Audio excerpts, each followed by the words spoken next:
Bonjour, je m'appelle Popine. Bienvenue à la séance proposée par le dispositif École et Cinéma. Au cours de cette année, vous découvrirez plusieurs films sélectionnés pour leur originalité que vous ne verrez peut-être pas ailleurs.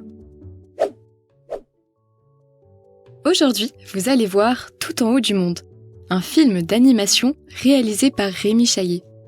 Le film suit l'aventure de Sacha, une jeune fille qui part à la recherche de son grand-père, un explorateur perdu lors d'une expédition au pôle Nord. Partie technique, prise 1. L'animation de ce film se démarque par sa simplicité. On ne retrouve pas de détails sur les vêtements, ni sur les visages des personnages. Les dessins sont faits à partir de formes de couleurs qui délimitent les corps et les objets.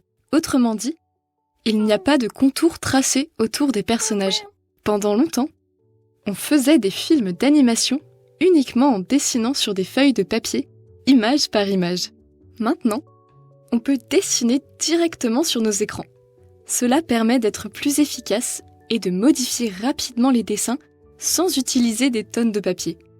C'est l'animation numérique. Partie thématique, prise 1. Tout en haut du monde se déroule en 1882. C'est une époque où les femmes ont peu de liberté. Elles doivent obéir aux hommes, que ce soit leur père ou leur prince. En désobéissant pour partir à la recherche de son grand-père, Sacha décide de suivre sa propre voie.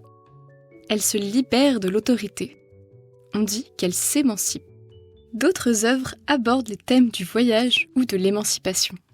Mathilda de Roald Dahl, ou encore La petite poule qui voulait voir la mer de Christian Jolibois, et la série de bandes dessinées Les Culottés. Quand on regarde un film au cinéma, c'est normal d'être triste, de pleurer ou de rigoler. Laissez-vous emporter par vos émotions tout en respectant celles des autres, car tout le monde ne ressent pas la même chose. Bonne séance, dans le silence et dans le noir, et à tout à l'heure.